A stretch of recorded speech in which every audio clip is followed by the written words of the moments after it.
Supreme court गुरुवार 12 दिसंबर को places of worship act के खिलाफ दायर याचिकाओं पर सुनवाई करेगा।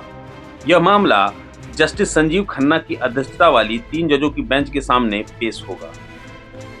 याचिकाकर्ताओं ने 1991 के इस कानून को अन्यायपूर्ण बताते हुए इसे रद्द करने की मांग की है। वहीं जमीयत उलेमा ए हिंद और all India Muslim personal law board जैसे संगठन सहित कई राजनीतिक नेताओं ने इस एक्ट का समर्थन करते हुए याचिकाएं दाखिल की हैं।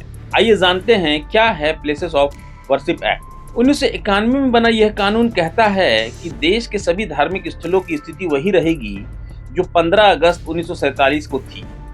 इस एक्ट के तहत धार्मिक स्थलों की स्थिति को बदलने पर रोक लगाई गई है, लेकिन याचिकाकर्ताओं का कहना है कि यह कानून हिंदू, जैन, सिख, बौद्ध समुदायों को न्याय के लिए अदालत में जाने से रोकता है।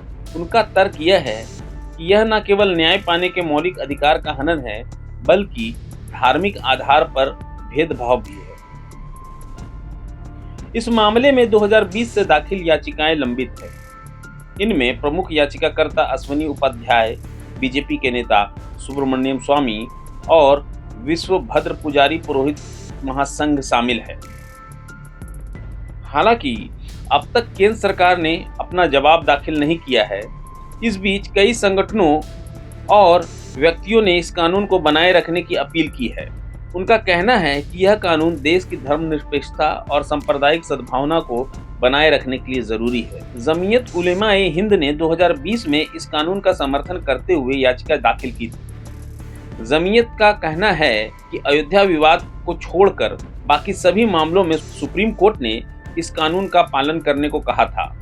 अब इस कानून को चुनौती देना मुसलमानों में डर और असुरक्षा का माहौल पैदा कर सकता है। कई राजनीतिक नेताओं ने भी इस कानून का समर्थन किया है। All India Muslim personal law board, Congress प्रवक्ता आलोक शर्मा, आरजेडी सांसद मनोज झा और सीपीएम नेता प्रकाश करात ने मांग की है कि सुप्रीम कोर्ट इन याचिकाओं को खारिज कर दे। उनका कहना है कि यह कानून भारत में धर्मनिरपेक्ष ढांचे और हर नागरिक के मौलिक अधिकारों की रक्षा करता है। इसके अलावा कोई बदलाव करना समाज की समरसता को नुकसान पहुंचा सकता है। जुलाई 2023 की सुनवाई में जमीयत के वकील वृंदा ग्रोवर ने मांग की थी कि देश भर में धार्मिक स्थलों पर दावों से जुड़े मुकदमों पर रोक लगाई जाए।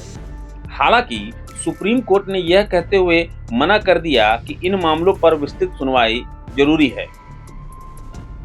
वहीं 12 दिसंबर को होने वाली सुनवाई केवल कानून के भविष्य को ही नहीं, बल्कि भारत के धर्मनिरपेक्ष ढांचे और सांप्रदायिक सौहार्द के लिए भी महत्वपूर्ण साबित होगी।